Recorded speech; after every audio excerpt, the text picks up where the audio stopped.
یہ باہمی ہمدردی کا مہینہ ہے، شہر یزاد فیہ رزق المومن،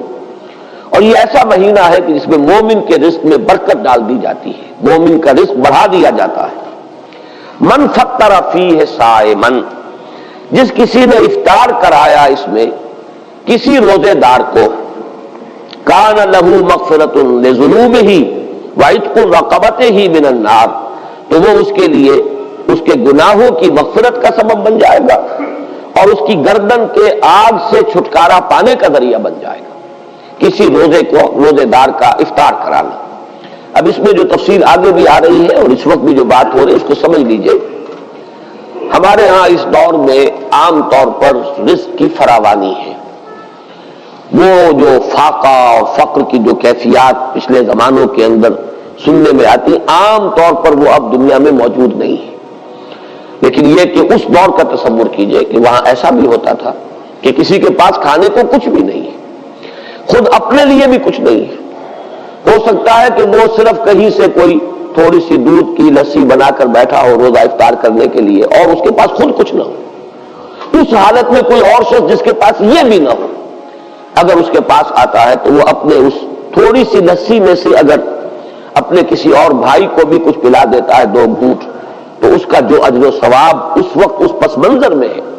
اس کو ذہن میں رکھیے۔ واقعی ہمارے ہاں جو بھی اس وقت ریل پیل ہے، اس ریل پیل میں اگر آپ یعنی روزہ افطار کرنے کی محفلیں روزانہ بھی منعقد کر لیں اور افطاریاں کرائیں اور بہت اعلیٰ افطاریاں کرائیں، تو اس کو اس حساب میں شمار نہ کیجیے۔ بہرحال وہ اپنی جگہ پر ہے، اس کو انسان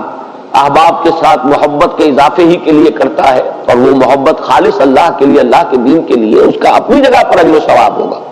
لیکن یہ جو اجر و ثواب یہاں بیان ہو رہا ہے اور جس درجے کا اجر و ثواب بیان ہو رہا ہے، اس کے لیے اس قسم کے پس منظر کو سامنے رکھنا ضروری ہے،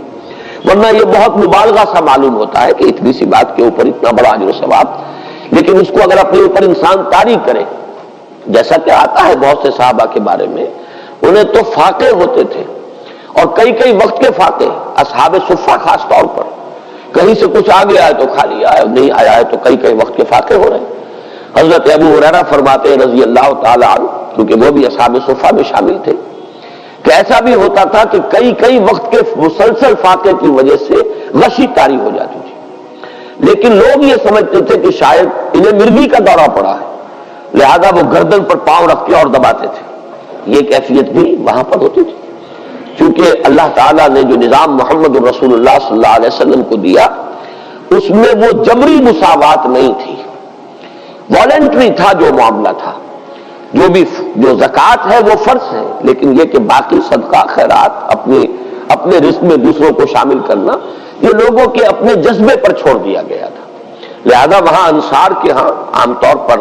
یہ نہیں تھا کہ اسی قسم کے حالات پورے مدینے میں تھے۔ وہ واقعہ بھی آتا ہے کہ خود حضور صلی اللہ علیہ وسلم کو کئی وقت کا فاقہ تھا، لیکن ظاہر بات ہے کہ حضور کسی کے سامنے دست سوال دراز کرنے والے تو نہیں تھے۔ اتنے میں حضرت ابو بکر آ جاتے ہیں، ان کی کیفیت بھی وہی ہے، حضور نے دیکھ لیا، چہرے سے مشرے سے اندازہ ہو جاتا ہے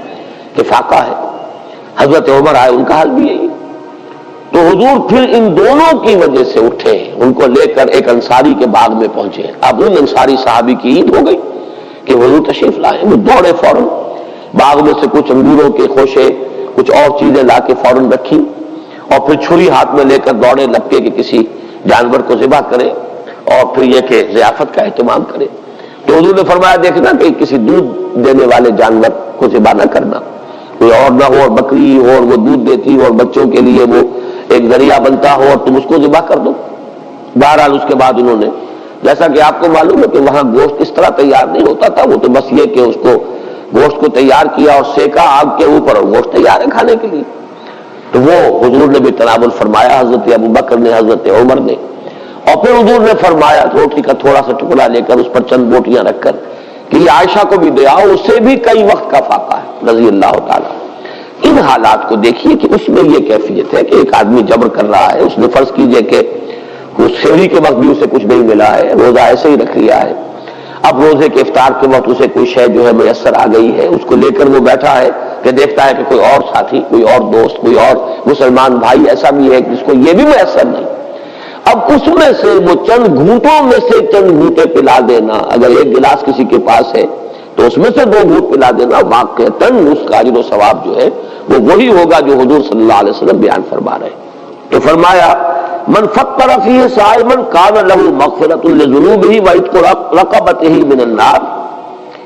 وکان لہ مثل اجرہ من غیر ان ینتقص من اجرہ شیء، اور اس افطار کرانے والے کو بھی روزہ رکھنے والے کے برابر ثواب ملے گا، بغیر اس کے کہ اس روزہ رکھنے والے کے ثواب میں کوئی کمی ہو۔ اس کا اپنی جگہ پر اجر و ثواب رہے گا، لیکن جس نے افطار کرایا ہے اس کو اس کے برابر اجر مل جائے گا۔ قلنا یا رسول اللہ، ابھی حضرت سلمان فارسی فرما رہے ہیں کہ ہم نے عرض کیا ہے اللہ کے رسول صلی اللہ علیہ وسلم، لیس کلنا یجد ما یفطر بہ الصائم، حضور ہم میں سے ہر ایک کو تو یہ مقدرت حاصل نہیں ہے کہ جس سے وہ روزہ کسی روزے دار کا روزہ افطار کرا سکے۔ ہم پر تو خود جو ہے بہت فقر کا غلبہ ہے، ہم بہت احتیاج کی کیفیت ہے۔ لیس کلنا یجد ما یفطر بہ الصائم، فقال رسول اللہ صلی اللہ علیہ وسلم، تو ارشاد فرمایا اللہ کے رسول صلی اللہ علیہ وسلم نے، یؤتی اللہ ھذا الثواب، اللہ تعالیٰ یہ ثواب عطا فرما دے گا اس شخص کو بھی، من فطر صائما علی مضغۃ لبن، جس نے کسی روزے دار کا روزہ افطار کرایا کسی لسی کے گھونٹ پر، اور شربت من ماء، یا پانی بھی کسی وقت اس طرح کمیاب ہو جاتا ہے کہ پانی ہی نہیں ہے، تو پانی میں سے بھی کسی کو حصے دار بنا لیا ہے، تو وہ اس کو ومن اشبع صائما سقاہ اللہ من حوض شربۃ لا یظمأ حتی یدخل الجنہ، اور جو شخص کسی روزے دار کو پیٹ بھر کر سیر ہو کر کھانا کھلائے گا اس کو تو اللہ تعالیٰ میرے حوض سے، حوض کوثر سے پلائے گا، سیراب کرے گا، اور اس طرح سیراب کر دے گا کہ پھر جب تک وہ جنت میں داخل نہیں ہو جائے گا اسے پیاس کا احساس نہیں ہوگا، یعنی اس درجے سیری کا احساس ہو جائے گا کہ اللہ تعالیٰ جب تک کہ وہ جتنے مراحل ہیں یوم حشر کے اور اس کے مختلف مراحل اور مدارج، وہ آپ کو معلوم ہے یوم یجعل الولدان شیبا السماء منفطر به کان وعده مفعولا، وہ دن کے جس کی شدائد ایسے ہیں کہ بچوں کو بوڑھا کر دینے والا دن ہے، تو اس دن پھر پیاس نہیں لگے گی اس شخص کو جس کو اللہ تعالیٰ میرے حوض سے پلائے گا۔ تو فرمایا کہ جو کسی صائم کو پیٹ بھر کر کھانا کھلائے گا روزے دار کو، سقاہ اللہ من حوض شربۃ لا یظمأ حتی یدخل الجنہ وہو شہر اولہ رحمہ، یہ جو مہینہ مبارک ہے اس کے 3 عشرے ہیں۔ پہلے عشرے کے بارے میں فرمایا وہ اللہ تعالیٰ کی رحمت کا مظہر ہے، وَأَوْسَطُهُ مَغْفِرَةٌ، اور اس کا درمیانی عشرہ جو ہے وہ گویا کہ اللہ تعالیٰ کی طرف سے مغفرت کا پروانہ لے کر آتا ہے، وَآخِرُهُ عِتْقٌ مِّنَ النَّارِ، اور اس کا آخری عشرہ وہ تو گویا کہ آگ سے مستقل چھٹکارا پا جانے کا پروانہ ہے۔ وَمَنْ خَفَّفَ عَن مَمْلُوكِهِ فِيهِ غفر اللہ لہ وَعَتَقَهُ مِنَ النَّارِ، اور جو شخص اس ماہ مبارک میں اپنے کسی غلام کی مشقت میں کمی کرے گا، تخفیف کرے گا، تو اللہ تعالیٰ اس کی مغفرت فرمائے گا اور اسے جہنم کی آگ سے چھٹکارے کا پروانہ عطا فرما دے گا۔